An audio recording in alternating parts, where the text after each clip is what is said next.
এই সংক্ষিপ্ত সময়ের মধ্যে একজন পবিত্র মানুষকে নিয়ে কথা বলবো ইনশাআল্লাহ তাআলা। সমসাময়িক প্রেক্ষাপটে বিশেষ করে শেষ 100 বছরে যখন থেকে অটোম্যান এম্পায়ারদের ডিফিট করা হয়েছে 1921 সালের পর থেকে এই ট্রেন্ডটা খুব বেড়ে গেছে। নবী করিম সাল্লাল্লাহু আলাইহি ওয়াসাল্লামের পবিত্র চরিত্র নিয়ে এখন যে যার মতো করে ব্যাখ্যা করার প্রয়াস পেয়েছে আর কি। যদিও এটা আবু লাহাবের সুন্নাহ, আবু জাহেলের সুন্নাহ, এটা উতবা বিনতে আমের আরেকজন ছিল, উতবা বিনতে আবু মুঈদ, আরেকজন ছিল সাল্লাম বিন আবু হুকাইক, আরেক ব্যক্তি ছিল আশনাক বিন শারিক, এরকম কিছু একটা তার নাম। এই সব মানুষরা ছিল আইয়ামে জাহিলিয়াতের মধ্যে। এই মানুষদেরই সুন্নাহ আর কি এখন নতুন করে চালু করা হচ্ছে বিভিন্ন জায়গায়, মুক্ত চিন্তার নামে, বাক স্বাধীনতার নামে, কলম চর্চার নামে, বিভিন্ন নাম দিয়ে আমরা এখন নবী সাল্লাল্লাহু আলাইহি ওয়াসাল্লামের পবিত্র চরিত্র নিয়ে যা ইচ্ছা তাই কথা বলার চেষ্টা করছি বা দুঃসাহস দেখাচ্ছি। তাব্বাত ইয়াদা আবি লাহাবি ওয়া তাব কি জন্য নাজিল হয়েছিল? নবী সাল্লাল্লাহু আলাইহি ওয়াসাল্লাম যখন সবাইকে সমবেত করে বলেছিলেন যে আমি যদি বলি তোমাদেরকে এই পাহাড়ের পিছনে শত্রু দল অপেক্ষা করছে, তোমরা কি আমার কথা বিশ্বাস করবে? সবাই বলেছিল যে আমরা তোমাকে আল আমিন বা সত্যবাদী বলে জানি, অবশ্যই তোমার কথা বিশ্বাস করব। তখন তিনি বলেছিলেন কুলু লা ইলাহা ইল্লাল্লাহ তুফলিহুন, তোমরা শুধু বলো লা ইলাহা ইল্লাল্লাহ, আল্লাহ ছাড়া কোনো ইলাহ নেই, তোমরা সফল হয়ে যাবে। এটা আইয়ামে জাহিলিয়াতের কথা। আবু লাহাব তালি দিয়েছিল, হাত দিয়ে তালি দিয়েছিল এবং ঢিল নিক্ষেপ করেছিল, নবী সাল্লাল্লাহু আলাইহি ওয়াসাল্লামকে কষ্ট দিয়েছিল। আল্লাহ পাক সূরা নাজিল করেছেন তাব্বাত ইয়াদা আবি লাহাবি ওয়া তাব, ধ্বংস হোক আবু লাহাবের দুই হাত এবং সে নিজেও ধ্বংস হোক। কিয়ামত পর্যন্ত এই পৃথিবীতে যদি একটা মুসলিমও বেঁচে থাকে এবং সে যদি কোরআন পড়তে জানে, সে আবু লাহাবকে এই সূরা পড়ার মধ্য দিয়ে অভিশাপ দিবে ইনশাআল্লাহ তাআলা। এটা নবী সাল্লাল্লাহু আলাইহি ওয়াসাল্লামের শান, তার মর্যাদা। সে শুধু একবার বলেছে হাততালি দিয়ে, এই কথা বলার জন্য আমাদেরকে ডেকেছিলে? এই কথা বলার জন্য আমাদেরকে ডেকেছ? আমরা আমাদের বাপ দাদাদেরকে, তাদের ইলাহকে ত্যাগ করে তোমার এক আল্লাহয় বিশ্বাস করব, এই জন্য ডেকেছ? ঢিল নিক্ষেপ করেছিল, গালি দিয়েছিল। তার আপন চাচা নবী সাল্লাল্লাহু আলাইহি ওয়াসাল্লামের আপন চাচা, আল্লাহ পাক আয়াত নাজিল করলেন আবু লাহাব ধ্বংস হোক এবং সে নিজেও মা আগনা আনহু মালুহু ওয়া মা কাসাব, তার এই সম্পদ এবং সে যা অর্জন করেছে পৃথিবীতে, এগুলো কোনোই কাজে আসবে না। সায়াসলা নারান যাতা লাহাব, শীঘ্রই অচিরেই, সায়াসলা অচিরেই সে প্রবেশ করবে এমন আগুনে যে আগুন লাল অগ্নিশিখা নির্বাপিত করছে। সাথে ওয়ামরাতুহু, তার স্ত্রীও, হাম্মালাতাল হাতাব, যে কিনা কি করত? হাম্মালাতাল হাতাব, খড়কুটা বহন করত, নবী সাল্লাল্লাহু আলাইহি ওয়াসাল্লামের আঙিনায় ফেলত। ফি জিদিহা হাবলুম মিন মাসাদ, তার গলায় থাকবে খেজুর পাকানো রশি, এটা দিয়ে আযাব দেওয়া হবে, নাউযুবিল্লাহ। কিয়ামত পর্যন্ত যত মানুষ বেঁচে থাকবে মুসলিম, যারা কোরআন পড়বে, ছোট হোক বড় হোক, ধনী গরিব, সাদা কালো, যে কোনো জায়গার, যে কোনো জাতির, যে কোনো বর্ণের, যে কোনো রঙের, আবু লাহাবকে সে কিয়ামত পর্যন্ত গালি দিতে থাকবে। এটা আল্লাহ পাকের বিচার। আর পরকালে তো তার জন্য যন্ত্রণাদায়ক শাস্তি অপেক্ষা করছে। আরেকজন ব্যক্তি ছিল যার নাম উতাইবা, এ আবু লাহাবেরই ছেলে। একদিন নবী সাল্লাল্লাহু আলাইহি ওয়াসাল্লামকে সে গিয়ে বলছে ওয়ান নাজমি ইযা হাওয়া, এই সূরার এই প্রথম দিকের আয়াতগুলো আমি বিশ্বাস করি না।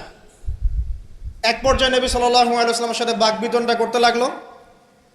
আমাদের নবীজি তো তর্ক করতেন না, স্বল্পভাষী, মিষ্টিভাষী, নরম মানুষ ছিলেন, তর্ক করতেন না, নিজে কাউকে কখনো একটা থাপ্পড়ও দেননি, এমন মানুষ ছিলেন। তো সেই মানুষটাকে সে মুখে থুতু নিক্ষেপ করেছিল, তবে এই থুতুটা তার মুখ পর্যন্ত পৌঁছে নাই, আল্লাহ পাক পৌঁছাতে দেননি। আরো কষ্ট দেওয়ার জন্য তার জামা টানা হেঁচড়া করছিল। আর রাহিকুল মাখতুম বইয়ের মধ্যেই আছে, পড়ে দেখবেন। আল্লামা সফিউর রহমান মোবারকপুরি রাহিমাহুল্লাহ রচিত আর রাহিকুল মাখতুম, যেটা 1187টা বা 85টা বইয়ের মধ্যে ফার্স্ট প্রাইজ পেয়েছে, প্রথম স্থান অধিকার করেছে এই বই। এখানেই লেখা আছে। তো নবী সাল্লাল্লাহু আলাইহি ওয়াসাল্লাম কষ্ট পেয়েছিলেন। কষ্টে তখন তিনি বলেছেন আল্লাহর কাছে, ওই মুহূর্তে বলেছেন, আল্লাহ,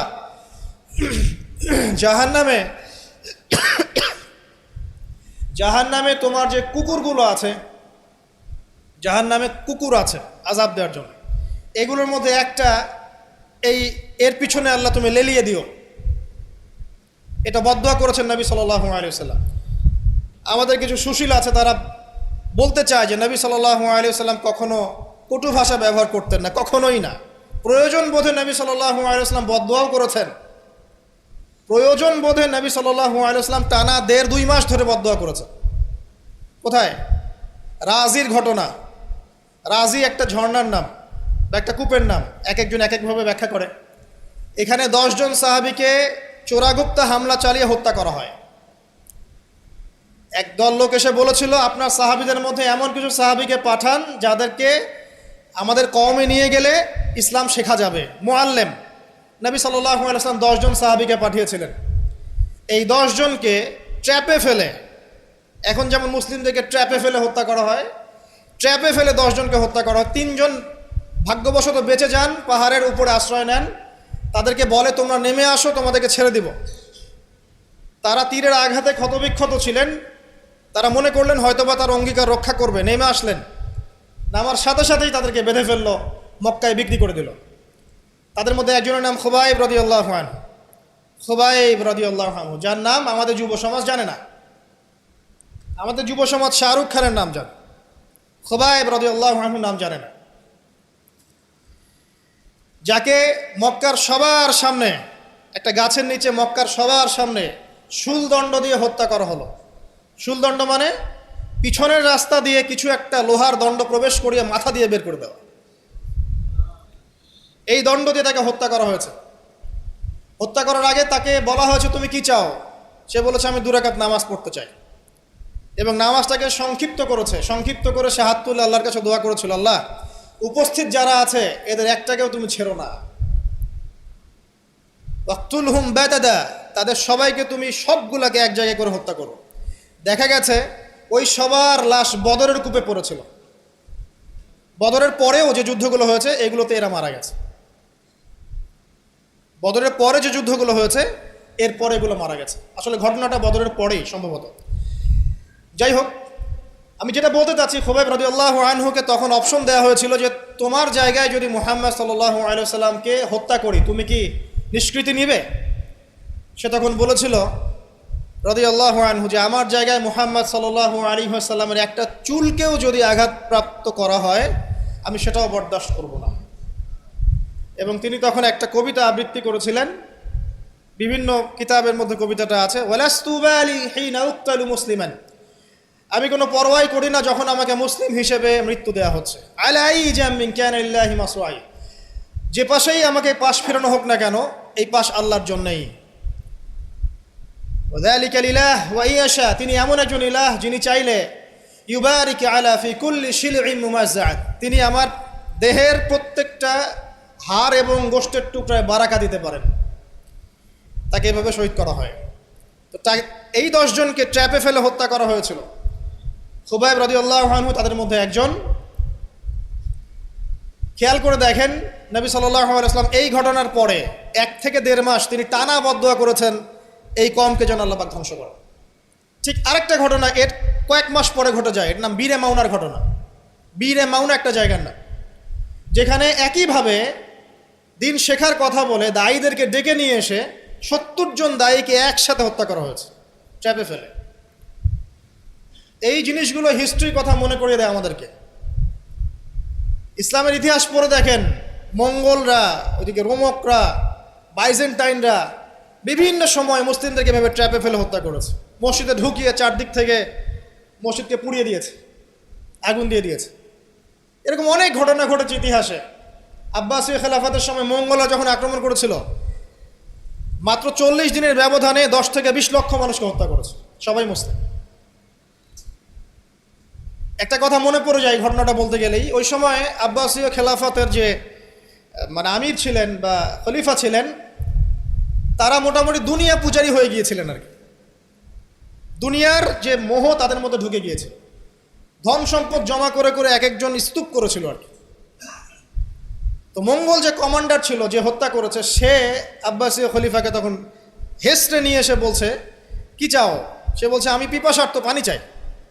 ওকে কারাগারে নিয়ে গিয়ে ওর মুখটা দুজন মিলে খুলে, দুজন দুদিক থেকে ধরে সোনার কয়েন ঢালা হয়েছে গলার মধ্যে। ও যে খাও, এগুলো পান করো।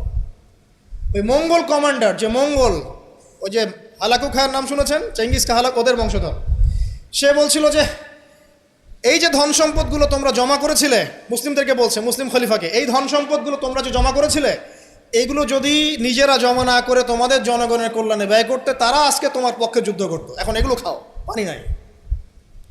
মঙ্গল কমান্ডারের কাছে শিক্ষণীয় বিষয় আছে না? যেটা বলছিলাম, নবী সাল্লাল্লাহু আলাইহি ওয়াসাল্লাম ক্ষেত্র বিশেষে বদদুয়া করেছেন। এই ব্যক্তির সম্পর্কে বদদুয়া করেছিলেন যে আল্লাহ আমাকে কষ্ট দিয়েছে, আমার মুখে থুতু নিক্ষেপ করতে চেয়েছে, আমার পোশাক ছিঁড়ে ফেলেছে, আল্লাহ তুমি তোমার জাহান্নামের কুকুরের মধ্যে একটা কুকুরকে দিয়ে খাইয়ে দিও। এই ব্যক্তি সিরিয়ায় গিয়েছিল ব্যবসা করতে, হঠাৎ করে রাত্রেবেলা দেখে চারপাশে বাঘ। আর এগুলো কোনো গাল গল্প নয়, হঠাৎ করে বাঘ চারপাশে। সে বলছে আমি মারা যাব। তার সঙ্গী সাথীরা বলছে যে আমরা তো এখানে আছি, কোনো সমস্যা নেই, আমরা তো কিছু দেখতে পাচ্ছি না। সে বলছে না, আমি যা দেখতে পাচ্ছি তোমরা দেখতে পাচ্ছ না। রাতের অন্ধকারে ঠিকই একটা বাঘ এসে তার গলা গর্দান ছিঁড়ে নিয়ে চলে গেছে। ওই যে বদদুয়া নবী সাল্লাল্লাহু আলাইহি ওয়াসাল্লামের, এই যে ফল। আরেকদিন নবী সাল্লাল্লাহু আলাইহি ওয়াসাল্লাম নামাজ পড়ছেন কাবার হাতিমে, সেজদা দিয়েছেন। উকবা বিন আবি মুঈত, একজন কাফের, ওই যে উটের, বড় উটের ঘটনা জানেন না, উটের নাড়ি ভুড়ি নিয়ে এসে তার গর্দানে গলায় চাপিয়ে দিল, আর পা দিয়ে নবী সাল্লাল্লাহু আলাইহি ওয়াসাল্লামের গালটাকে ঠেসা দিয়েছিল, যাতে প্রায় তার চোখ বের হয়ে আসতেছে এমন একটা অবস্থা। যদি কাউকে এভাবে চাপ দেওয়া হয় খুব জোরে, চোখটা লাল হয়ে যাবে না? এইভাবে স্পষ্ট লেখা আছে সিরাতের গ্রন্থগুলোতে। নবী সাল্লাল্লাহু আলাইহি ওয়াসাল্লামকে এই অবস্থা থেকে উদ্ধার করলেন তার মেয়ে ফাতিমা রাদিয়াল্লাহু আনহা। আল্লাহর নবী প্রচণ্ড কষ্ট পেলেন এই দিন, প্রচণ্ড কষ্ট, এবং হাত তুলে তিনি একটা একটা করে নাম উল্লেখ করতে থাকলেন। আল্লাহ, আবু জাহেল ইবনে হিশাম, উকবা বিন আবি মুঈত, উতবা, শাইবা, রাবিআ, নাম উল্লেখ করতে থাকলেন। আল্লাহ, এদেরকে তুমি ছেড়ো না, এদেরকে দেখে নিও। নবীজি একবার যখন আল্লাহর সামনে বলবেন কিয়ামতের মাঠে, আল্লাহ আমার উম্মত, আল্লাহ আমার উম্মত, আল্লাহ পাক এক দোয়াতেই নবী সাল্লাল্লাহু আলাইহি ওয়াসাল্লামকে বলবেন, তোমার উম্মতের মধ্যে যার অন্তরে সরিষা পরিমাণ ঈমান আছে ওকে বের করে নিয়ে আসো।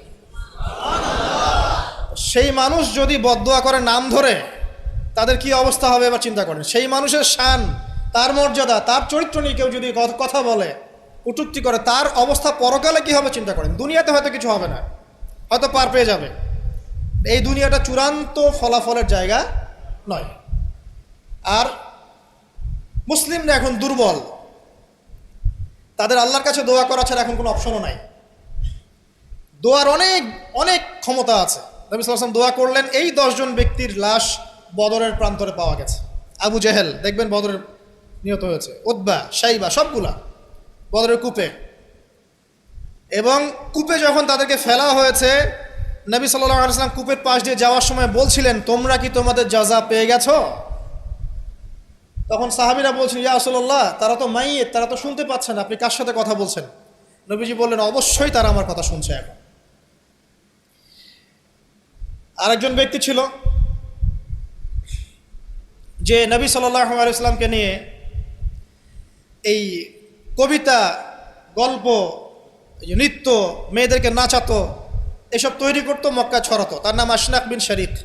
একটু বৃদ্ধ লোক ছিল, বুদ্ধিজীবী টাইপের আর কি, খুব পণ্ডিত। তো এই কাজ করতে থাকতো।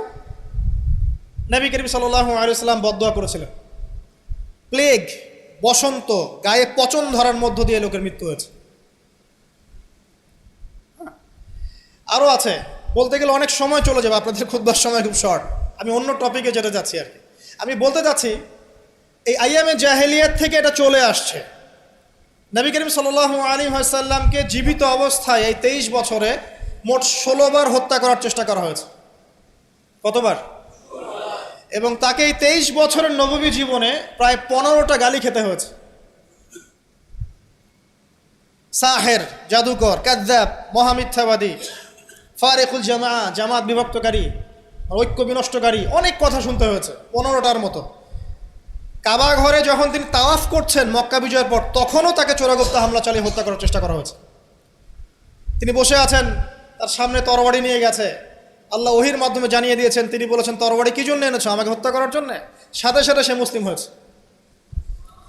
ইহুদিরা ডেকেছে, এই যে বনু নাজির গোত্র, যাদের ঘটনা সূরা হাশরের মধ্যে বর্ণিত আছে, সূরা হাশরের পিছনে দেখবেন বনু নজিরের ঘটনা আছে। বনু নজির এরা ডেকেছে নবী সাল্লাল্লাহু আলাইহি ওয়াসাল্লামকে, চুক্তি নিয়ে আমরা কথা বলবো, আমরা শান্তি নিয়ে কথা বলবো, এই জন্য ডেকেছে।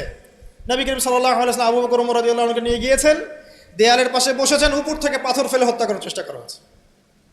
আল্লাহ পাক জানিয়ে দিয়েছেন, তিনি সেখান থেকে চলে গেছেন। প্রায় 16 বার, আমার ছোট্ট গবেষণা, সিরাতের বইগুলো পড়ে দেখেন, প্রায় 16 বার তাকে হত্যা করার চেষ্টা করা হয়েছে। তাকে জীবিত অবস্থায় প্রায় 15টা গালি খেতে হয়েছে। কিন্তু প্রত্যেকটা বিষয়ের রিফ্লেকশন একই রকম ছিল না। মাক্কি জীবনে নবী সাল্লাল্লাহু আলাইহি ওয়াসাল্লাম প্রচণ্ড সবর এবং ধৈর্যের পরিচয় দিয়েছে। দোয়া করেছেন, বদদোয়া করেছেন, হেদায়েতের দোয়া করেছেন। কিন্তু মাদানী জীবনে যখন নবী করিম সাল্লাল্লাহু আলাইহি ওয়াসাল্লাম যখন একটা স্টেটের প্রধান, রাষ্ট্রপ্রধান, তার কাছে ইকোনমিক পাওয়ার, পলিটিক্যাল পাওয়ার, সামরিক পাওয়ার সব কিছু আছে, একটা সুপার পাওয়ারের মতো, ঠিক তখন তিনি এই অপবাদগুলো সহ্য করেন নাই। একজন ব্যক্তির নাম কাব বিন আশরাফ, নবী করিম সাল্লাল্লাহু আলাইহি ওয়াসাল্লাম সাহাবীদেরকে বলেছেন, ওকে মেরে চলে আসো। সাহাবীগণ এই মিশনটা বাস্তবায়ন করেছেন। পরে আরেকজন ছিলেন সাল্লাম বিল হুকাইক, আর এক ইহুদি নেতা। নবীজি একদিন বলেন, আমাকে কষ্ট দিয়েছে, কে আছো আমার মনে শান্তি দিতে পারো?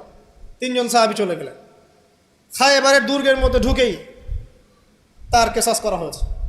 সবসময় রিফ্লেকশন একই রকম ছিল না। মক্কা বিজয়ের পরে, মক্কা বিজয়ের দিন তিনি সবাইকে ক্ষমা করে দিয়েছেন আমভাবে, শুধু কয়েক শ্রেণীর মানুষ বাদ দিয়ে, যার মধ্যে এক শ্রেণী হচ্ছে যারা নবী করিম সাল্লাল্লাহু আলাইহি ওয়াসাল্লামকে সারা জীবন বিভিন্নভাবে কথা, গান, লেখা, নর্তকী বিভিন্নভাবে তাকে কষ্ট দিত। ইবনু খাতাল নামে একজন ব্যক্তি ছিল, সে কাবা ঘরের গেলাফ ধরে ঝুলেছিল। ওই অবস্থায় আলী রাদিয়াল্লাহু আনহু তাকে হত্যা করেছে। আমি আপনাদেরকে বলছি না যে এটা সলিউশন, আমি এটা বলছি না আপনাদেরকে। আমি আপনাদেরকে বলতে চাচ্ছি, জীবিত অবস্থাতেই নবী সাল্লাল্লাহু আলাইহি ওয়াসাল্লামকে প্রায় 15টা গালি খেতে হয়েছে, তাকে 16 বার হত্যা করার চেষ্টা করা হয়েছে। কিন্তু সবসময় তার রিফ্লেকশন একই রকম ছিল না, প্রতিক্রিয়া একই রকম ছিল না। যখন মাক্কি যুগ, মুসলিমদের অবস্থা দুর্বল, মুসলিমদের হাতে কোনো রকম ক্ষমতা নেই, আলাদা রাষ্ট্র নেই, কোনো ইকোনমিক বেস নাই, আমরা সেখানে অনেকটাই দুর্বল, বেশ দুর্বল। বরং সেখান থেকে হিজরত করে চলে যেতে হয়েছে মদিনায়, তাই নয় কি? সেক্ষেত্রে ওই জায়গায় নবী করিম সাল্লাল্লাহু আলাইহি ওয়াসাল্লাম কোনো রকম সামরিক এগ্রেশন নেন নাই, কোনো রকম সামরিক বা আঘাতের বদলে আঘাত, এই টাইপের কোনো কনক্লুশনে তিনি যাননি। সবর করেছেন, বদদোয়া করেছেন। ঠিক যেমন আমি বললাম, আমাদের করণীয় এখন এটাই, সবর করতে হবে, আপনাকে বদদোয়া করতে হবে, আপনি নিজের রাসূলের আদর্শের উপর থেকে দেখাবেন, ইত্যাদি ইত্যাদি। এখন আপনার সেই ক্ষমতা নাই, সিম্পল। এখন আপনি এরকম কোনো ইনিশিয়েটিভ নিতে যাবেন না। এই অবস্থায় আপনি এরকম কোনো ইনিশিয়েটিভ নিতে যাবেন না যেমনটা নবীজি মদিনায় নিয়েছিলেন। তাহলে মুসলিমরা উল্টা ক্ষতির মধ্যে পড়তে পারে, বরং জমিন মুসলিমদের জন্য আরও সংকুচিত হয়ে আসতে পারে। কিন্তু মদিনার যুগে নবী সাল্লাল্লাহু আলাইহি ওয়াসাল্লামের যখন সেরকম ক্ষমতা ছিল, তখন তিনি অ্যাকশন অন্যরকম নিয়েছেন। যদি কখনো এই জমিনে আল্লাহ পাক ইসলামকে আবার সেই জায়গায় নিয়ে যান, তখন সেই অ্যাকশন নেওয়া হয়। চোরের যে হাত কাটে, চুরি করলে হাত কেটে দেওয়া হয়, এটা কি আপনি এ ধরনের কোনো সিচুয়েশনে বাস্তবায়ন করতে পারবেন? পারবেন না, সিম্পল, বিকজ এটা ইসলামিক স্টেট নয়। যদি কোনো জায়গায় আল্লাহ পাক পৃথিবীর কোনো জায়গায় ভবিষ্যতে কোথাও এরকম কোনো স্টেট কায়েম করেন, আল্লাহ চাইলে করতে পারেন, আল্লাহ চাইলে পারেন, যেটা এখন মোটামুটি বলতে গেলে সারা বিশ্বে কোথাও নাই। যেখানে যেখানে আছে একটু আইওয়াশ, এটা আইওয়াশই, আমার কাছে এটা আইওয়াশ।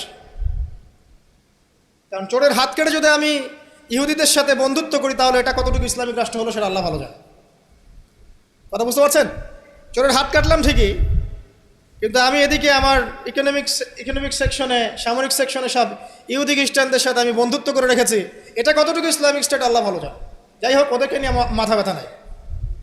বিষয়টা হচ্ছে, যদি কখনো আল্লাহ পাক এমন কোনো জায়গা দেন মুসলিমদেরকে ভবিষ্যতে, তখন চোরের হাত ঠিকই কাটা হবে, তখন ব্যভিচারের শাস্তি ঠিকই দেওয়া হবে, জেনার জন্য বেত্রাঘাত করা হবে, ইত্যাদি ইত্যাদি। কিন্তু সেটা তো আপনি এখন করতে পারবেন না।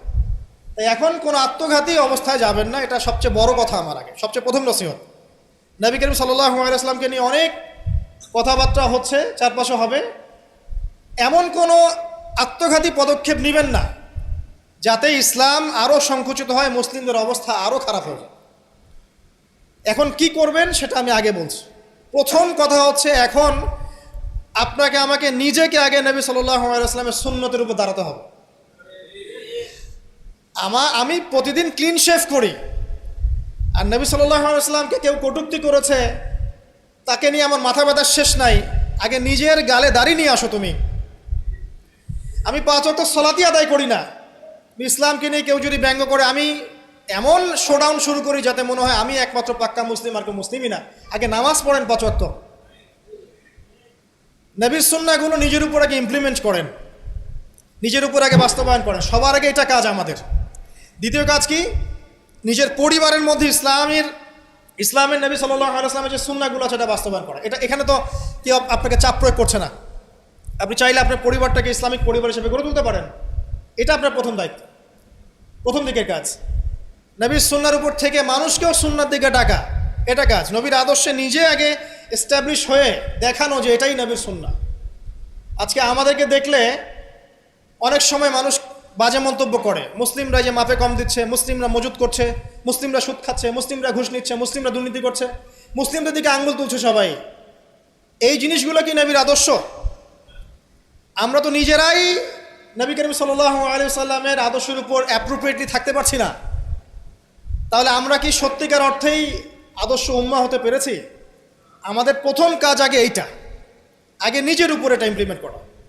দেখবেন এভাবে যখন আমরা প্রত্যেকেই নবীর সুন্নাহ মেনে চলবো, জীবনে, পারিবারিক জীবনে, ইবাদতে, অর্থনীতিতে, সমাজে, চলাফেরায়, মুআমালাতে, দেখবেন ইনশাআল্লাহ তাআলা আস্তে আস্তে আস্তে আস্তে দেখবেন পরিবেশ পরিস্থিতি সব পরিবর্তন হবে।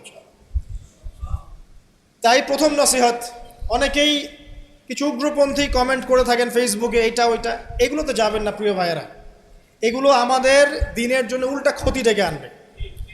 এবং যারা ইচ্ছাকৃতভাবে মুসলিমদেরকে উস্কায়, তারা চায় যে মুসলিমরা এমন কোনো কাজ করুক যাতে তারা মুসলিমদেরকে ডমিনেট করার কোনো সুযোগ খুঁজে পায়।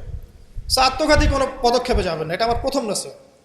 এবার আসেন, আমরা কয়েকটা পয়েন্টে দেখাবো নবী সাল্লাল্লাহু আলাইহি ওয়াসাল্লাম আসলে কেমন চরিত্রের মানুষ ছিলেন, কি করেছেন, এবং দিন শেষে তিনি কি পেয়েছেন, আমাদেরকে কি দিয়ে গেছেন, এবং আমাদের বেসিক্যালি তার জীবনী নিয়ে কি কি কাজ করা দরকার। আমি জাস্ট এতটুকু কথা বলে আজকে খুব শেষ করব। আমি একটা পয়েন্ট দিয়ে শুরু করছি। 1 নাম্বার, দেখেন নবী করিম সাল্লাল্লাহু আলাইহি ওয়াসাল্লাম যে সমাজে ছিলেন, আইয়ামে জাহিলিয়াত বলি না আমরা, কেন বলি? কারণ সেখানে জাহিলি কাজ হতো। এই তো জাহিলি কাজ মানে অজ্ঞতাপূর্ণ কাজ, মূর্খতাপূর্ণ কাজ। তাহলে জাহেলকে যে জাহিলিয়াতের কাজ করে সেই জাহেল, আলেমকে যে ইলম অনুযায়ী আমল করে সে আলেম, একইভাবে জাহেল সে যে জাহিলিয়াতের কাজ করে। আইয়ামে জাহিলিয়াতে নবী সাল্লাল্লাহু আলাইহি ওয়াসাল্লাম যখন নবী হচ্ছেন বা নবী হওয়ার আগে পরের সময়টা আপনি একটু সিরাত ঘাটাঘাটি করে দেখবেন ওখানে মেইন সমস্যা ছিল শিরক, আল্লাহ পাকের একত্ববাদের সাথে শিরকের মিশ্রণ 1 নাম্বার। 2 নাম্বার ছিল রিবা, সুদ। সমাজের ইকোনমি পুরো সুদ ভিত্তিক ছিল। 3 নাম্বার দেখবেন মাদক, খামার, খালি মাদকের ছড়াছড়ি। 4 নাম্বার দেখবেন এই যে নারী জাতির ফিতনা, নারীর অবমাননা, নারীকে মোটেই মূল্যায়ন করা হতো না। তবে এতটুকু বলে নেই, ওই যুগেও নারীদের পোশাকটা শালীন ছিল এই যুগের চাইতে। ওই যুগেও নারীদের পোশাকটা শালীন ছিল এই যুগের চাইতে, কিন্তু ওদেরকে অধিকার দেওয়া হতো না, বৈবাহিক অর্থনৈতিক অধিকার দেওয়া হতো না। জেনা ছিল বেশি, ব্যভিচার ছিল বেশি, জুয়া এগুলো বেশি ছিল, এবং গোত্রীয় হানাহানি, দ্বন্দ্ব সংঘাত বেশি ছিল। এখন আপনি একটু ঠান্ডা মাথা চিন্তা করেন যে এই প্রত্যেকটা প্রবলেমস এখনকার বিশ্বে নাই? ওই জাহিলি যুগের চেয়ে বেশি আছে না কম আছে? এখন তাহলে কোন যুগটাকে আমরা আইয়ামে জাহিলিয়াত বলবো? ওই যুগটাই কি শুধু আইয়ামে জাহিলিয়াত, নাকি আবার জাহিলিয়াত ফিরে এসেছে? প্রতিটা জায়গায় আপনি ঘেটে দেখেন শিরকের ছড়াছড়ি আছে, ইভেন মুসলিমদের মধ্যেও আছে, মুসলিমদের ভিতরেও শিরক আছে।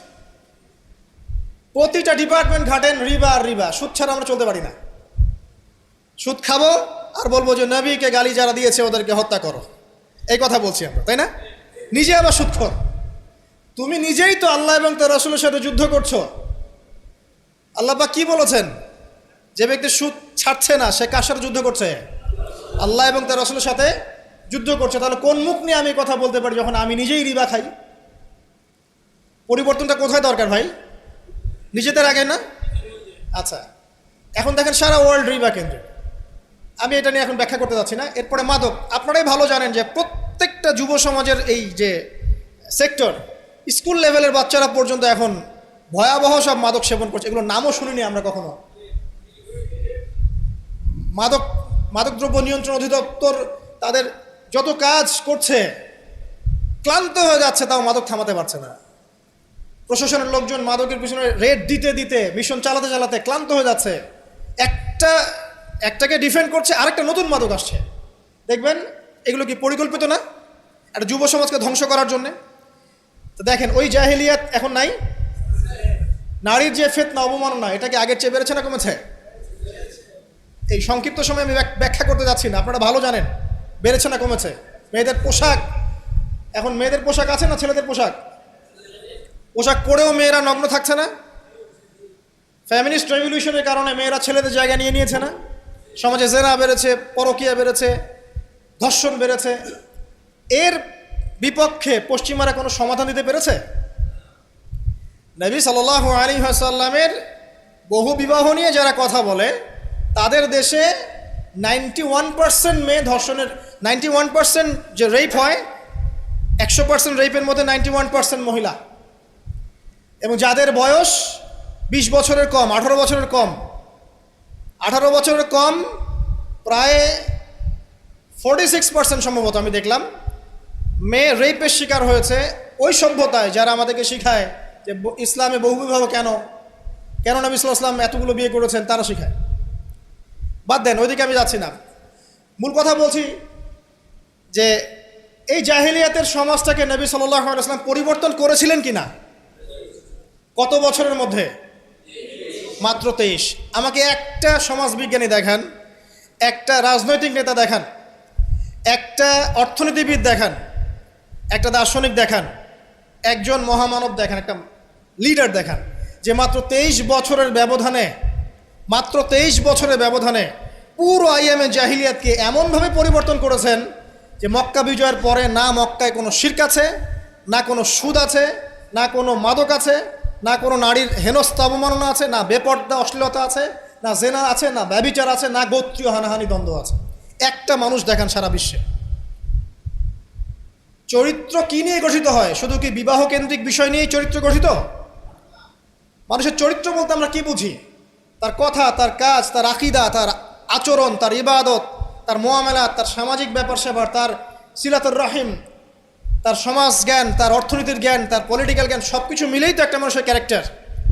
যখনই ক্যারেক্টারের প্রশ্ন আসে নবী সাল্লাল্লাহু আলাইহি ওয়াসাল্লামকে নিয়ে সরাসরি চলে যায় বিবাহ। কারণ আর কোনো সেক্টর নাই ক্যারেক্টার নিয়ে আলোচনা করার। ওগুলো তো ডিফেন্ড করাই যাবে। যাদের সাথে এই পর্যন্ত বাহাসে বসেছেন তারা তো আর ওই বিষয়গুলো বোঝে না যে কোন জ্ঞান দিয়ে এই ইন্টারনালি ব্লাইন্ড সেকুলার প্রজন্মকে ডিফেট করা যায়। তারা তো ইসলামিক বিষয়গুলো শুধু উপস্থাপন করবে, বাইরের বিষয়গুলো আনতে পারছে না। সো একটা মানুষের চরিত্র কত মহান হলে স্বয়ং আল্লাহ পাক তাকে বলতে পারেন ইন্নাকা লাআলা খুলুকিন আযীম, নিশ্চয় আপনি মহান চরিত্রের অধিকারী। আল্লাহ পাক বলছেন। নবী সাল্লাল্লাহু আলাইহি ওয়াসাল্লামের 23 বছর সময় লেগেছে এগুলো পরিবর্তন করে সম্পূর্ণ আলোকিত একটা ইসলামী সমাজ প্রতিষ্ঠা করতে। একটা পয়েন্ট বললাম, তার চরিত্র আপনি বুঝে নেন, তার ক্যাপাবিলিটি বোঝেন, তার ব্যক্তিত্ব বোঝেন, তার গায়রত বোঝেন, তার শান মর্যাদা বোঝেন। 2 নম্বর দেখেন, 2 নম্বর পয়েন্ট, নবীজি যখন নবী হননি তার আগ থেকেও তিনি চেষ্টা করতেন সমাজ পরিবর্তন করতে। হেলফুল ফিজর তৈরি করেছিলেন ইত্যাদি। 40 বছর বয়সে যখন ওহী আসলো, 40 বছর বয়সে যখন ওহী আসলো, কি আসলো? আল কোরআন এবং তার ব্যাখ্যা সুন্নাহ। এই কোরআন এবং সুন্নাহকে কাজে লাগিয়ে, এর শিক্ষা দিয়ে, এর জ্ঞানটাকে প্রচার করে, মানুষের মধ্যে এর জ্ঞানটাকে ইনস্টল করে নবী সাল্লাল্লাহু আলাইহি ওয়াসাল্লাম পুরো সমাজটাকে সংস্কার করলেন। তাহলে এই যে জ্ঞানতাত্ত্বিক বিপ্লব, আমরা যেটা কথা বলি জ্ঞানতাত্ত্বিক বিপ্লব, জ্ঞানের রেভলিউশন, জ্ঞান নিয়ে কথা বলা, শিক্ষা দেওয়া, শিক্ষার মাধ্যমে অজ্ঞতার অন্ধকার দূর করা, কে সবার আগে করেছে এই 1400 বছর হিস্ট্রিতে? যারা এখন আমাদেরকে সায়েন্টিফিক এবং টেকনোলজিক্যাল জ্ঞানের কথা বলে, ওই পশ্চিমা সভ্যতাই, তারা কতদিন হলো সভ্য হয়েছে? কতশো বছর আগে সেখানে ফরাসি বিপ্লব হয়েছে, কত শতাব্দী হলো সেখানে সায়েন্টিফিক এবং টেকনোলজিক্যাল রেভলিউশনগুলো হয়েছে? 100-200 বছর, সর্বোচ্চ 300 বছর। 1400 বছর আগে নবী সাল্লাল্লাহু আলাইহি ওয়াসাল্লাম ইকরা দিয়ে জ্ঞানের রেভলিউশন করেছে। সাহাবীদেরকে জ্ঞান শিক্ষা দিয়েছেন। কোন জ্ঞান? অভ্রান্ত সত্যের উৎস, ওয়াহির জ্ঞান। ওরা যে জ্ঞান শিখাচ্ছে সেটা কি? বস্তুবাদী জ্ঞান। এখানে পরকাল নাই, এখানে আপনার জিন নাই, মালায়েকা নাই, বেহেশত নাই, জান্নাত নাই, জাহান্নাম নাই, হিসাব নাই, মিজান ফজিলত কিছুই নাই, ঈশ্বর নাই। Godless education system. ওদের ভাষায় গড বলেছে, এটা নিয়ে আবার বিতর্কিত করেন না। কথা বলতেও ভয় পাই আমি, যা জানি। আর আমি মুসলিমদেরকে বেশি ভয় পাই, কারণ তারাই বিতর্কিত করতে বেশি পছন্দ করে। গডলেস বলতে বুঝিয়েছি তাদের ভাষায় ঈশ্বরহীন একটা সিস্টেম। তো আমরা জ্ঞানের যে সিলসিলা দিয়েছি 1400 বছর আগে, ইকরা বিসমি রাব্বিকাল্লাযী খলাক দিয়ে, প্রত্যেকটা সাহাবী আবু বকর, ওমর, ওসমান, আলী থেকে শুরু করে একদম শেষ পর্যন্ত দেখবেন সবাই এই জ্ঞানের আলোয় আলোকিত হয়েই সমাজ পরিবর্তন করেছে। মক্কার 13 বছরে আমরা ছিলাম, একজন সাহাবী কি কোনো কাফেরের উপর হাত তুলেছিল? দেখাতে পারবেন? কোনো কাফেরকে একজন সাহাবী হত্যা করেছে বা আঘাত করেছে বা থাপ্পড় দিয়েছে? বরং আপনি দেখবেন শত শত কাফের তারা মুসলিমদেরকে আঘাত করেছে, নির্মম নির্যাতন করেছে। বেলাল রাদিয়াল্লাহু আনহুকে শুইয়ে পাথর বিছিয়েছে, চাবুক মেরেছে, গা পুড়িয়ে দিয়েছে, কত কি করেছে। আবিসিনিয়ায় চলে যেতে হয়েছে, তায়েফে গিয়ে নবী সাল্লাল্লাহু আলাইহি ওয়াসাল্লামকে নিজের মার খেয়ে আসতে হয়েছে। এই যে 13 বছর সহনশীলতার পরিচয় দিয়েছেন এই শিক্ষায় শিক্ষিত মানুষরা, তারা কি উগ্র ছিলেন? তারা সন্ত্রাসী ছিলেন? তাদেরকে কি তরবারির জোরে ইসলাম কবুল করানো হয়েছে? এই 13 বছর যে সাহাবীরা ইসলাম কবুল করেছেন তারাই তো পরে বদরের যুদ্ধ করেছে, পরে উহুদে গিয়েছেন, পরে খন্দক খায়বারে গিয়েছে। এই যে বেসিকটা তৈরি করেছি আমরা মক্কার 13 বছরে, এই 13 বছরটা কি উগ্রতা দিয়ে প্রদর্শন করা হয়েছিল? কোন রকমের আগ্রাসী মনোভাব প্রচার করা হয়েছে? কিচ্ছু করা হয়নি। শুধু জ্ঞানতাত্ত্বিক সলিউশন দেওয়া, জ্ঞান শিক্ষা দেওয়া হয়েছে, কোরআন শিক্ষা দেওয়া হয়েছে, হাদিস শিক্ষা দেওয়া হয়েছে। এই শিক্ষার মধ্য দিয়ে যখন ভিতরটা পরিবর্তন হয়েছে, তখন মানুষ আল্লাহর কাছে আত্মসমর্পণ করছে। এই ছিল আমাদের মক্কার 13 বছর। তাহলে যে জ্ঞানের কথা বলি আমরা, যে মানুষটার কাছে কোরআনের মতো কিতাব আসে, এক বাক্যে আপনি আমাকে বলেন কোরআনের একটা আয়াতকে কেউ মিথ্যা প্রমাণ করতে পারবে? কোরআন কারীমের মধ্যে যাররা পরিমাণ কি মিথ্যা আছে বা অমানবিক কোনো বিষয় আছে? মানুষ ভুলভাবে সেটাকে উপস্থাপন করে, কিন্তু যদি সঠিকভাবে উপস্থাপন করতে পারে বা সৎসাহস থাকে, কশ্চিনকালেও কোরআনে আপনি যাররা পরিমাণ ফল্ট পাবেন না। যালিকাল কিতাব লা রাইবা ফি, কোনো সন্দেহ নাই। এখন বলেন, এত পবিত্র একটা কিতাব একজন পবিত্র মহাপবিত্র সত্তার কাছ থেকে এসেছে, আর একজন জিবরাইল আলাইহিস সালাম ফেরেশতাদের লিডার, তিনি এটা বহন করে এনেছেন। এখন যে মানুষটার উপরে এটা নাজিল করা হচ্ছে, তিনি কত পবিত্র চরিত্রের অধিকারী, এখন আপনি চিন্তা করেন। যদি তার চরিত্রের মধ্যে যাররা পরিমাণ অপবিত্রতা থাকতো, তাহলে কোরআন কি তার উপর নাজিল হতো? আপনারা বুঝতে পারছেন? মনে করেন আমাদের চরিত্রে কি অসংখ্য অপবিত্রতা আছে না? আমার উপরে কি আল্লাহর নূর, আল্লাহর এই যে কিতাব, ওহী, এগুলো অবতীর্ণ হওয়ার সুযোগ আছে কোনো? নাই। আল্লাহ পাক পবিত্র মানুষদেরকে বাছাই করেন। আল্লাহ রাব্বুল আলামিন সবচেয়ে পবিত্র মানুষকে বাছাই করেছিলেন মহাপবিত্র কিতাব দেওয়ার জন্য। এটাই তো যথেষ্ট তার চরিত্র ব্যাখ্যা করার জন্য। আর কি প্রয়োজন? যার কাছে কোরআন নাজিল হতে পারে, তার চরিত্র নিয়ে কথা বলার কোনো অবকাশই নাই। তিনি যে কাজই করেছেন, যখন যে কথাই বলেছেন, যে ইনিশিয়েটিভ নিয়েছেন, প্রত্যেকটাই আল্লাহর হুকুমেই নিয়েছেন, এর হুকুমের বাইরে কিছু করেন। শুধু তাই নয়, তার শত্রুরা পর্যন্ত মক্কায় কখনো বলতে পারেনি তিনি মিথ্যাবাদী, তিনি মাপে কম দেন, তিনি ওয়াদা খেলাফ করেন, তিনি অমুক, তিনি তমুক। তার শত্রুরা পর্যন্ত এটা বলতে পারেনি। বরং তার শত্রুরা বলেছিল এভাবে যে তোমাকে আমরা অবিশ্বাস করি না, বরং তুমি যে কোরআনের কথা বলছো এটাকে আমরা অস্বীকার করছি। এটা 2 নম্বর পয়েন্ট। জ্ঞানের রেভলিউশন আমরা দিয়েছি, নবী সাল্লাল্লাহু আলাইহি ওয়াসাল্লাম দিয়েছে। আর এই জ্ঞান না থাকলে আপনি তো শূন্য। আমরা ঠিকই তো আছি জ্ঞানের উপরে।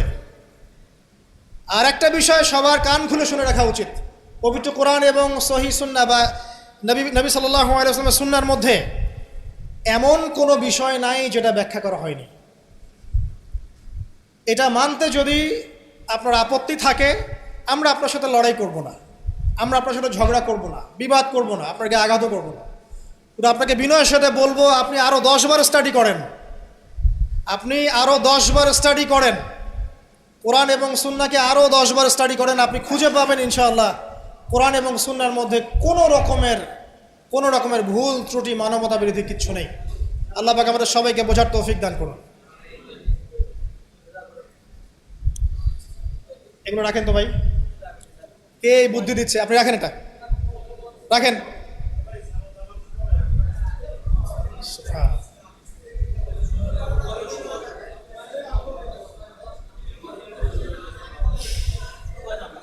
কয়টা পয়েন্ট বলেছি ভাই? শেষ করছি, সময় কম। তৃতীয় পয়েন্ট শোনেন, তৃতীয় পয়েন্টটা শোনেন। নবী করিম সাল্লাল্লাহু আলাইহি ওয়াসাল্লাম শুধু এমন মানুষ ছিলেন না যিনি শুধু কোরআন শোনার কথাগুলো নিজেই বলে ক্ষান্ত হয়েছেন, নিজের উপর আমল করেন নাই। এমন মানুষ তিনি ছিলেন না। প্রত্যেকটা আয়াত এবং হাদিস যখন এসেছে তার কাছে, তিনি নিজে আগে সেটার উপর আমল করে দেখিয়েছেন। দেখেন, একজন মানুষ দিন প্রচার করছেন, একজন মানুষ যিনি পরিবার চালানোর জন্যে রুজি রোজগারের চেষ্টা করছেন, একজন মানুষ তিনি পিতার দায়িত্ব পালন করছেন, একজন মানুষ তিনি স্বামীর দায়িত্ব পালন করছেন। নবী সাল্লাল্লাহু আলাইহি ওয়াসাল্লামের স্ত্রীরা কি তার প্রতি অসন্তুষ্ট ছিল? একজন মানুষ যিনি আবার যখন মদিনায় গেছেন তখন সেখানকার সামরিক বিষয় ডিল করছেন, পররাষ্ট্রনীতি অ্যাপ্লাই করছেন, রাজা বাদশাদের কাছে ইসলামের দাওয়াত দিচ্ছেন, যখন প্রয়োজন হচ্ছে তখন বদরের মাঠে তিনি অস্ত্র ধরছেন। একজন মানুষ যে এতগুলো কাজ করছেন, এই ভার্সেটাইল ক্যারেক্টার পাওয়া যাবে একটা মানুষ দেখান মহাবিশ্বে, একটা মানুষকে দেখান যার কাছে এই চরিত্রের সবগুলো দিক আছে, যিনি একজন আদর্শ পিতা, আদর্শ নেতা, আদর্শ অর্থনীতিবিদ, আদর্শ ফিলোসফার, আদর্শ পলিটিশিয়ান, আদর্শ লিডার, কমান্ডার। একটা মানুষ দেখান যার মধ্যে এই সব গুণাবলীর সংমিশ্রণ আছে। তারপরেও কি ব্যাখ্যা করতে হবে যে এই মানুষের চরিত্র আল্লাহ পাক কর্তৃক সার্টিফাইড, এই মানুষ আল্লাহর কর্তৃক মনোনীত একজন বান্দা? আর তো কিছু প্রয়োজন নাই। আবার নিজের উপর আমল দেখেন, এত কিছুর পরেও নিজে রাত জেগে তাহাজ্জুদ পড়ছেন, পা ফুলিয়ে ফেলছেন, সবচেয়ে বেশি জিকির করছেন, সবচেয়ে বেশি তেলাওয়াত করছেন, সবচেয়ে বেশি রোজা রাখছেন, সবচেয়ে বেশি নামাজ পড়ছেন, শুধু কথা বলেই ক্ষান্ত থাকছেন না, নিজেও আমল করছেন এবং সবচেয়ে সেরাটা করছেন। এমন একজন মানুষকে খুঁজে দেখান যে শুধু বড় বড় কথা নিজে বলেই না, বরং আমল করেও দেখায়। বহু অর্থনীতিবিদ আছে দেখবেন অনেক বড় বড় কথা বলবে, নিজেই সুদখোর। বহু দেখবেন পলিটিশিয়ান আছে বড় বড় কথা বলবে, নিজেই করাপ্টেড, দুর্নীতিবাজ। বহু দেখবেন সোশ্যাল নেতা আছে অনেক বড় বড় সামাজিক রেভলিউশনের কথা বলে। আপনি দেখবেন এই নবী সাল্লাল্লাহু আলাইহি ওয়াসাল্লামের এই সোনালী সমাজকে সে মূল্যায়ন করছে না। বহু দেখবেন ফিলোসফার আছে, দার্শনিক, আমরা এটাতে পড়েছি যে দর্শনের বড় বড় বিষয় নিয়ে কথা বলছে, জ্ঞান, আত্মা, ঈশ্বর, মহান সত্তা, পরম সত্তা, জ্ঞানের ডেফিনেশন, বস্তুবাদ, অভিজ্ঞতাবাদ, কত কথা বলছে। দেখবেন শেষে গিয়ে একটা কনক্লুশনও আসতে পারে নাই আজ পর্যন্ত। জ্ঞান আসলে কি এটার ব্যাখ্যাতে আসতে পারে নাই, একটা কনক্লুশন আসতে পারে নাই। আমরা যখন বলছি জ্ঞান মানে ওয়াহি, আল্লাহর ওয়াহি হচ্ছে চূড়ান্ত জ্ঞান, সিম্পল, শেষ, ফুল স্টপ। আল্লাহর ওয়াহি হচ্ছে চূড়ান্ত জ্ঞানের উৎস, আল্লাহর ওয়াহি হচ্ছে চূড়ান্ত জ্ঞানের উৎস, ফুল স্টপ। এটা আমাদের কমপ্লিমেন্ট, আমাদের আকিদা, মানহাজ। আর তাদেরকে দেখবেন জ্ঞান মানে বুদ্ধি, জ্ঞান মানে অভিজ্ঞতা, জ্ঞান মানে সমন্বয় ইত্যাদি বলতে বলতে মুখের ফেনা উঠে যাচ্ছে, কোনো কনক্লুশন আসতে পারছে না কেউ। নবী সাল্লাল্লাহু আলাইহি ওয়াসাল্লাম এমন একজন মানুষ ছিলেন যিনি সব কিছু শুধু আলোচনা করেই, ব্যাখ্যা করেই আর মানুষকে দাওয়াত দিয়ে ক্ষান্ত ছিলেন না, বরং তিনি কাজ করে দেখিয়েছেন। অ্যাজ এ ফিলোসফার তিনি সফল, অ্যাজ এ পলিটিশিয়ান সফল, অ্যাজ এ সামরিক লিডার তিনি সফল, একজন কূটনীতিবিদ তিনি সফল, সমাজবিজ্ঞানী তিনি সফল, অ্যাজ এ ফাদার তিনি সফল, অ্যাজ এ হাজব্যান্ড তিনি সফল। কি চাচ্ছেন? একজন মানুষের মধ্যে এত কোয়ালিটি থাকার পরেও তার চরিত্র নিয়ে কথা বলছেন। ওই যে বিয়ে, আয়েশা রাদিয়াল্লাহু আনহাকে কেন বিয়ে করলেন এত কম বয়সে? আপনি কি জানেন রবীন্দ্রনাথ ঠাকুরের বাবা কত বছর বয়সে বিয়ে করেছেন? আপনি কি জানেন রবীন্দ্রনাথ ঠাকুর নিজে কত বছর বয়সে বিয়ে করেছেন? এবং যাকে বিয়ে করেছেন তার বয়স কত ছিল? সে তো আপনাদের ট্যাগর। তিনি বিয়ে করেছেন 17 বছর বয়সে বা 18 বছর বয়সে, এবং তার স্ত্রীর বয়স ছিল 11 বছর। কই, এটা নিয়ে তো কোনো কথা বলেন না কখনো। সুবহানাল্লাহ, এটা বলতে গেলেও সময় চলে যাবে। তাওরাত, ইহুদিরা কথা বলে এখন এগুলো নিয়ে। তালমুদ, ওদের একটা কিতাব আছে তালমুদ, ওখানে এমনও লেখা আছে যে 9 বছরের নিচে মেয়েকে বিয়ে করাটা পুণ্যের কাজ। নেন, ইহুদি ওল্ড টেস্টামেন্টেও আছে এটা। মনুসংহতি একটা কিতাব আছে, বই, কিতাব বলা ঠিক হবে না, সেখানেও এসেছে মেয়ের যখন বয়স মানে বয়সন্ধিকালে আসবে, ঋতুস্রাব হচ্ছে, তাকে বিয়ে দিতে হবে। আমরা রামায়ণ পড়েছি, একটু জিজ্ঞাসা করবেন ওদেরকে বিনয়ের সাথে, আচ্ছা আমাকে কাইন্ডলি বলেন, রাম আর সীতার যখন বিয়ে হয়েছে সীতার বয়স কত ছিল? যদি সে অনেস্ট হয়ে থাকে তাকে অ্যান্সার করতে বলেন। কত বছর বলেন? কত বছর? 7 বছর। নেন এবার, বহু বিবাহ নিয়ে কথা বলছেন, আপনাদের অবতারদের হিস্ট্রি ঘেটে দেখেন কতটা করে বিয়ে করেছে। কি বুঝাতে যাচ্ছেন? মানে একটা মানুষের চরিত্র ব্যাখ্যা করার জন্য একটা অপশন, সেটা হলো মেয়ে, নারী, ওইটা দিয়ে টান দিলেই মানে চরিত্র কালার করা যায়। সবচেয়ে বড় কথা শোনেন, হাদিসটা সহিহ বুখারীতে এসেছে, কিন্তু সবচেয়ে বড় কথা হচ্ছে অনেক স্কলার মুসলিম বিশ্বের, তারা কিন্তু এর সাথে অনেক সময় দ্বিমত পোষণ করেছেন যে সত্যিকার অর্থে আয়েশা রাদিয়াল্লাহু আনহার বয়স তখন 9 ছিল কি না, এটা নিয়ে অনেক কথা আছে। আমি শুধু না, অনেকেই কথা বলেছে, হিস্ট্রি ঘেটে দেখেন, অনেক আলেম কথা বলেছেন। কেউ বলেছেন তখন বয়স ছিল 15, কেউ বলেছেন 17, কেউ বলেছেন 18, একজন তো গাণিতিক হিসাব মিলিয়ে দেখিয়েছেন যে বয়স ছিল তখন 18। আর একটা কথা আসলেই চোখ বন্ধ করে এটাকে হজম করে নিয়ে আমরা এটাকে ডিফেন্ড করার চেষ্টা করি। সুবহানাল্লাহ। বাদ দেন, ওইদিকে যাচ্ছি না। আমরা এই বিষয়গুলোকে নিয়ে তর্ক করার জন্য খুতবার আয়োজন করছি না। তার চরিত্রের যে মৌলিক বিষয়গুলো, এগুলো সমাজের সামনে উপস্থাপন করাটা মূল উদ্দেশ্য। আমি 3টা পয়েন্ট বলেছি, আরেকটা পয়েন্ট বলছি শোনেন।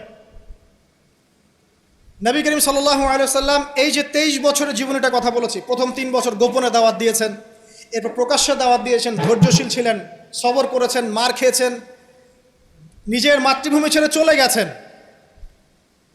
সেখানে তাকে আল্লাহ পাক ক্ষমতা দিয়েছেন। আমি আপনাকে তার স্যাক্রিফাইসগুলো দেখাচ্ছি, একটু স্যাক্রিফাইসগুলো দেখেন। তিনি কি ভালো ঘরের সন্তান ছিলেন না? তার কি টাকা পয়সার অভাব ছিল?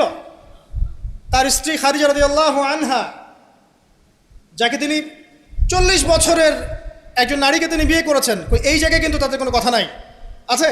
যখন তার বয়স মাত্র 25 বছর, কোন 25 বছরের যুবক 40 বছরের নারীকে বিয়ে করতে চাইবে? এবং তিনি যতদিন জীবিত ছিলেন ততদিন তিনি আরও স্ত্রী গ্রহণ করেন নাই। বাদ দেন, তার কিন্তু টাকা পয়সা, আধিপত্য, প্রতিপত্তি, বংশের এগুলোর গৌরবের অভাব ছিল না। তারপরেও তার স্যাক্রিফাইসগুলো দেখেন। তিনি মার খাচ্ছেন, তার দাঁত শহীদ হচ্ছে, তার রক্ত ঝরছে, তায়েফে তার রক্ত দিয়ে জুতা আটকে গেছে, তাকে গালি খেতে হচ্ছে, তাকে হত্যা চেষ্টা সহ্য করতে হচ্ছে, আত্মীয় স্বজন তাকে ছেড়ে চলে যাচ্ছে, তাকে অর্থনৈতিক বয়কট করা হচ্ছে, গাছের ছাল পাতা খেয়ে শিয়ারে আবু তলেবে 3 বছর তিনি সময় কাটাচ্ছেন, নিজের মাতৃভূমি ছেড়ে চলে যেতে হচ্ছে, কষ্ট, যুদ্ধ করতে হচ্ছে, না খেয়ে থাকতে হচ্ছে, খন্দকের যুদ্ধে নিজের এই পেটের মধ্যে পাথর বেঁধে থাকতে হচ্ছে, পরপর 3 দিন তার ঘরে চুলা জ্বলছে না, তার ঘরে খাবার নাই, এই খেজুরের রস খেয়ে তিনি জীবনযাপন করছেন, তার স্ত্রীদের ঘরেও খাবার নাই। একজন মুসাফির এসেছে, খাবার চাচ্ছে, তিনি বলছেন দেখো আমার স্ত্রীদের ঘরে খাবার আছে কিনা। প্রত্যেকটা স্ত্রীর ঘর সার্চ করে একটা খাবার পাওয়া গেল। স্যাক্রিফাইস করছেন, ঘুম নাই, বিনিদ্র রজনী যাপন করছেন।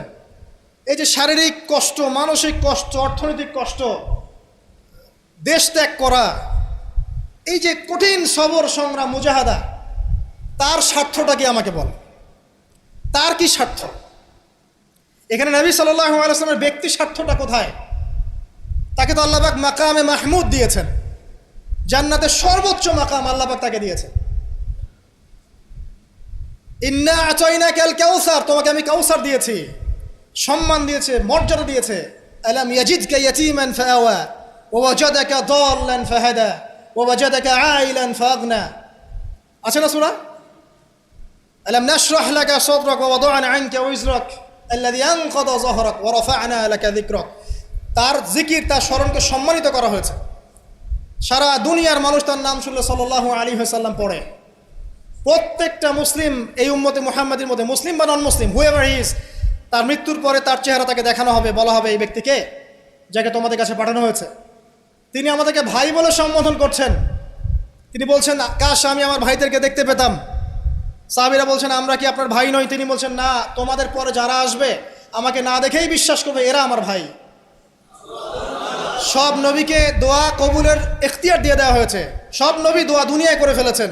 আমাদের নবীজি এত কষ্ট করার পরেও দুনিয়াতে দোয়া করেন নাই। তিনি পরকালে দোয়াটা জমা রেখেছেন, সেটা শাফাআত, আমাদের সবার জন্য শাফাআত করবেন তিনি ইনশাআল্লাহ। এই শাফাআতে সমস্ত কবিরা গুনাহগার ব্যক্তি জান্নাতে যাবে।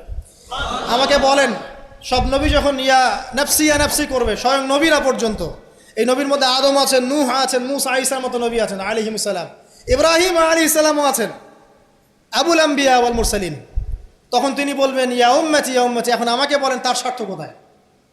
তিনি যে এত হিউজ একটা স্ট্রাগল করলেন সারাটা জীবন ধরে। আমি আপনাকে তার স্ট্রাগলের সর্বশেষ নমুনাটা বলছি। একদম মৃত্যু শয্যায় যখন তার মৌতের যন্ত্রণা উঠেছে, তিনি বলছেন মৃত্যুর যন্ত্রণা প্রচণ্ড, তিনি এই কথা বলছেন আর চেহারাটা মুছছেন পানি দিয়ে। তখন ফাতিমা রাদিয়াল্লাহু আনহা এসে বলছেন, আমার বাবার কষ্ট, আমার বাবার কষ্ট। আর ফাতিমা রাদিয়াল্লাহু আনহাকে তিনি কানে কানে একটা কথা বললেন। ফাতিমা রাদিয়াল্লাহু আনহা হাসতে শুরু করলেন। তখন আয়েশা রাদিয়াল্লাহু আনহা পরে জিজ্ঞাসা করেছিলেন যে কি বলেছে তোমাকে তোমার বাবা? তিনি বলেছিলেন যে আমাকে আমার বাবা বলেছে যে এই যন্ত্রণায় তার ইন্তেকাল হবে। তখন আমি কাঁদতে শুরু করলাম। তারপরে আমাকে তিনি বললেন, আমার পরিবারের মধ্যে তুমি সবার আগে আমার সাথে দেখা করবে জান্নাতে। তখন আমি হাসতে শুরু করলাম। এই জায়গায় একটা ঘটনা ছিল, সেটা হলো যখন তিনি প্রচণ্ড কষ্ট করছেন মৃত্যুর যন্ত্রণায়, ফাতিমা রাদিয়াল্লাহু আনহা তিনি বলছেন আমার বাবার কষ্ট। নবী সাল্লাল্লাহু আলাইহি ওয়াসাল্লাম বলছেন, শোনো ফাতিমা, লিসেন, এই স্টেটমেন্টটা খুব ভালো করে শোনেন এবং মন থেকে উপলব্ধি করার চেষ্টা করেন। তিনি বলছেন, হে ফাতিমা, আজকের পর থেকে তোমার বাবার কোনো কষ্ট থাকবে না। আমার কথা বুঝতে পারছেন না? আজকের পর থেকে তোমার বাবার কোনো কষ্ট থাকবে না, মানে আজকে তিনি জান্নাতুল ফিরদাউসে চলে যাবেন। এই যে 23 বছর তিনি ছিলেন নবী হিসেবে, প্রতিটা দিন রাত তাকে দিনের জন্য কষ্ট করতে হয়েছে। শারীরিক কষ্ট, মানসিক কষ্ট, খাদ্যের কষ্ট, বাসস্থান। আচ্ছা, আমরা তো অনেক কথা বলি অনেক নেতাদেরকে নিয়ে, অনেক দার্শনিক, বিজ্ঞানী, সমাজবিজ্ঞানী, ফিলোসফার, বুদ্ধিজীবী ইত্যাদি। আমাদের যা আছে আমরা একটু মিলাই। নবী সাল্লাল্লাহু আলাইহি ওয়াসাল্লামের কী ছিল? এই মহান নেতা যিনি সারা জীবন কষ্ট করলেন, শেষে ফাতিমা রাদিয়াল্লাহু আনহাকে বলছেন আজকের পর কোনো কষ্ট থাকবে না, আজকেই শেষ, সব কষ্ট আজকেই শেষ হয়ে যাবে। এই ব্যক্তির কি বাড়ি ছিল ডুপ্লেক্স? এই ব্যক্তির কতটুকু জমি ছিল? এই ব্যক্তি কতটুকু খাবার খেয়েছে প্রত্যেক দিন? এই ব্যক্তির কয়টা আলিশান জামা ছিল আমার মতো আপনার মতো? এই ব্যক্তির কত ব্যাংক ব্যালেন্স ছিল? এই ব্যক্তির কি ছিল দুনিয়াতে? দুনিয়ার জীবন চলার জন্য তার ঘরে কি ছিল? আসলে আমাদের প্রত্যেকের ঘরে যা আছে, নবী সাল্লাল্লাহু আলাইহি ওয়াসাল্লামের চেয়ে বেশি সম্পত্তি আছে। এই হিউজ স্ট্রাগল তিনি করলেন কার জন্য, মানে কাদের জন্য? তিনি পেলেনটা কি? এক কথায় উত্তর হচ্ছে, এই কষ্ট তিনি করেছেন উম্মতে মুহাম্মাদির জন্য। আফসোস, দুর্ভাগ্য যে আজকে উম্মতে মুহাম্মাদির মধ্যে এক শ্রেণীর মানুষ তার চরিত্র নিয়ে কথা বলে, দুঃসাহস করে, লজ্জায় তাদের মাথা হেড হয়ে যায় না। লজ্জা থাকতে হয় মানুষের মধ্যে। তো ধরেন কেউ একজন আপনার প্রতি এহসান করেছে, অনেক উপকার করেছে আপনার, আপনি যদি তাকে নিয়ে ভালো মন্দ কথা বলা শুরু করেন, বুঝতে হবে আপনার নির্লজ্জ প্রকৃতির মানুষ, আপনি লজ্জাই নেই আপনার। আপনি একজন মানুষের কাছে এহসান বোঝার, সে আমার জন্য কত পরিশ্রম করেছে, আপনার তো তার পা ধুয়ে দেওয়া উচিত। সাহাবা একরাম রাদিয়াল্লাহু আনহুম এই কাজটাই করতেন এবং তারা আল্লাহ এবং তার রাসূলকে আপন মনে করতেন। কোনোদিন তার কাছে গিয়ে কোনো হাত যে পেতেছে কখনো ফিরে আসে নাই খালি হাতে। কোনোদিন কেউ দান চেয়েছে তিনি ফিরিয়ে দেননি। একদিন নামাজে দাঁড়িয়েছেন, ইকামত হওয়ার পরে আবার বাসা চলে গিয়েছেন। সাহাবীরা অবাক, কি ব্যাপার? একটু পর ফিরে আসলেন, বললেন আমার কাছে কিছু দিনার ছিল, এগুলো সদাকা করে দিয়ে তারপরে নামাজে দাঁড়ালাম। সবসময় সত্য বলেছেন, সত্যের উপর থেকেছেন, এতিমদের খোঁজ নিয়েছেন, বিধবাদের পাশে ছিলেন, উম্মাকে ঐক্যবদ্ধ করেছেন, মানুষের মাঝে ভেদাভেদ দূর করেছেন, এক ওয়ান উম্মাহ ন্যাশন গঠন করেছেন, সুদ দূর করেছেন, মাদক দূর করেছেন, শিরক দূর করেছেন, আল্লাহ ভোলা মানুষকে আল্লাহকে চিনিয়েছেন, পরকালকে চিনিয়েছেন, মানুষকে জান্নাতের পথ দেখিয়েছেন। কি করেন নাই? আপনি আমাকে একটা সেক্টর দেখান যেটা মানুষ করার বাকি থাকে, যেটা তিনি করেন নাই, একটা সেক্টর দেখান। তারপরে মহান মানুষের সম্পর্কে আমরা বাজে ধারণা লালন করছি, আজে বাজে কথা বলছি। দেখুন, এখন মুসলিমদের হয়তো কিছু করার নাই, বদদোয়া তারা করবে, এবং এই বদদোয়ায় নিঃসন্দেহে ইফেক্টেড হবে তারা যারা নবী সাল্লাল্লাহু আলাইহি ওয়াসাল্লামের সাথে শত্রুতা করছে, কোনো সন্দেহ নাই। কিন্তু এমন একটা সময় আসবে, দেখবেন আজকে থেকে 100, 200, 500 বছর, কত বছর আমরা জানি না, যে এই পৃথিবীর বুকে নবী সাল্লাল্লাহু আলাইহি ওয়াসাল্লামকে নিয়ে একটা বাজে মন্তব্য করার মানুষ অবশিষ্ট থাকবে না ইনশাআল্লাহ। এটা আসবেই। কবে? ননসেন্স প্রশ্ন, আমি জানি না, কিন্তু আল্লাহ এবং তার রাসূল কোরআন হাদিসে বলেছেন আসবেই। ওটা না আসা পর্যন্ত কিয়ামত হবে না ইনশাআল্লাহ। আমি আর খুতবা লম্বা করছি না, আর অনেক কথা হয়তো বলতে পারতাম, আমাদের হাতে টাইম কম, শুধু এখানে একটা পয়েন্ট বলে শেষ করে দেব। প্রিয় ভাইয়েরা এবং বোনেরা যারা খুতবা শুনবেন, আমাদের নিজেদের কিছু কাজ আছে। আমি আমভাবে সমস্ত মুসলিমদেরকে অনুরোধ করব, ইনক্লুডিং মি, আমাকে অলসো। সর্বপ্রথম আমাদের কাজ হচ্ছে নবী সাল্লাল্লাহু আলাইহি ওয়াসাল্লামের সুন্নাহগুলোর উপর আমল করা। সবার আগে আমাদের কাজ হচ্ছে নবী সাল্লাল্লাহু আলাইহি ওয়াসাল্লামের পবিত্র জীবনী মুখস্থ করে ফেলা। এখন ওয়াদা করেন আল্লাহর কাছে যে আগামী 1 থেকে 2 মাসের মধ্যে আপনি যে যেখানে পড়াশোনা করছেন করেন, আমার কোনো আপত্তি নাই। নবী সাল্লাল্লাহু আলাইহি ওয়াসাল্লামের পবিত্র জীবনী অন্তত আর রাহিকুল মাখতুম বইটা মুখস্থ করে ফেলবেন। আপনি নিজে কতটুকু জানেন নবী সম্পর্কে, এটা বড় টেস্ট। আমাদের নিজেদেরকে আগে জানতে হবে নবী সম্পর্কে, আমরা জানি কতটুকু। আমি হয়তো অনেক একটু এগ্রেসিভলি কথাগুলো বললাম, কিন্তু এটা দুঃখের সাথে বলছি যে আমাদের যুব সমাজ নবী সাল্লাল্লাহু আলাইহি ওয়াসাল্লামকে চিনে না। তারা জানে না তার নাম কি, তার বংশ কি, তার শৈশব কেমন করে কেটেছে, তার স্ত্রী কতজন, তাদের নাম কি, তিনি মক্কায় কখন কি করেছেন, মদিনায় কি করেছেন, কখন হিজরত করেছেন, তার হাদিসগুলো কি কি। তার 100টা হাদিস তারা কখনো পড়ে দেখে নাই, 10টা হাদিস তারা আরবি সহ বলতে পারে না, তার উপর নাজিলকৃত আল কোরআন পড়ে দেখছে না, পড়া শিখছেও না। দেখেন, এরকম ধ্বজভঙ্গ উম্মাহ দিয়ে কখনো ইসলামের রেভলিউশন সম্ভব না। যত বড় বড় কথা বলেন না কেন, যতদিন যাবে জমিন আরও সংকীর্ণ হতে থাকে। যতক্ষণ পর্যন্ত না আমরা আমাদের অবস্থা পরিবর্তন করব, ততক্ষণ পর্যন্ত আমাদের অবস্থার উন্নতি আল্লাহ পাক দিবেন না। ইন্নাল্লাহা লা ইউগাইয়িরু বিকাওমিন হাত্তা ইউগাইয়িরু মা বিআনফুসিহিম।